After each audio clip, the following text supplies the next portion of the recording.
여러분 창세기 32장 30절입니다. 그러므로 야곱이 그곳 이름을 브니엘이라 하였으니 그가 이르기를 내가 하나님과 대면하여 보았으나 내 생명이 보존되었다 함이더라.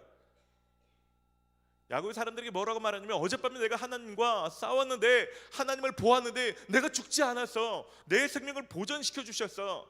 여러분 이 말을 계속하다 보면요, 여러분 당시의 사람들은 하나님을 보면 죽는 것으로 알았습니다. 형을 만나는 것보다 가장 두려운 것은 하나님을 대면하여 보는 것입니다. 여러분 하나님을 대면해서 봤는데도 죽지 않는다면 형이 대수롭겠습니까?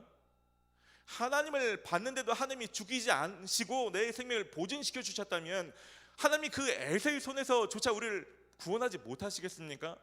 여러분 야곱이 그냥 나는 이스라엘이구나 이게 아니고 그것을 통해서 제 깨달음, 하나님을 만났는데도 난 죽지 않는구나, 하나님이 내 생명을 보존시켜 주시는구나, 이 깨달음을 입술로 고백했다는 것입니다.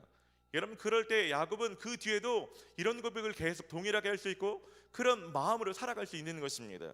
근데 진짜 중요한 것은요, 야곱이 이런 고백으로 그치는 것이 아닙니다. 오늘 본문이 너무나도 중요한 것입니다. 여러분 특별 새벽 기도에 우리가 선포하며 결단하며 기도했지만 그래도 두려운 상황이 들어가면 이전보단 덜할지 모르지만 여전히 두렵지 않습니까? 야곱은요 그 두려움이 멈추지 않고 직면했다는 것입니다. 어제까지만 해도 양을 몇 대로 나누고 자기 맨 뒤에 숨었던 사람이 맨 앞으로 나오는 것입니다. 자기는 그들 앞에서 나아가되. 여러분 앞으로 나갔다가 죽을지도 모른다는, 형이 홧김에 아주 20년 전에 그 울분이 풀리지 않아서 죽일지 모르지만 죽음은 죽으리라 라는 그 믿음, 하나님께서 나를 지켜주실 거라는 그 믿음의 첫 발을 내딛는 시간입니다. 오늘 말씀 보면 여전히 자식을 나누고 뒤로 숨기는 거 보면 완전히 두려움을 해결된 것 같지 않지만 자신이 맨 앞에 나가는 것을 보면 여러분 용기 있게 첫 발을 떼는 것입니다. 여러분 너무 머리 굴리지 말고 여러분 말씀을 선포하고 여러분 믿음을 선포한 뒤에는 두려움을 한 번이라도 직면해 봐야 됩니다. 이 직면해 보면 허상들은 깨지게 마련입니다. 직면해 보면 그것이 별거 아니라는 것을 깨닫게 되는 거죠. 직면하지 않으면 계속 그것이 커져만 가는 것입니다.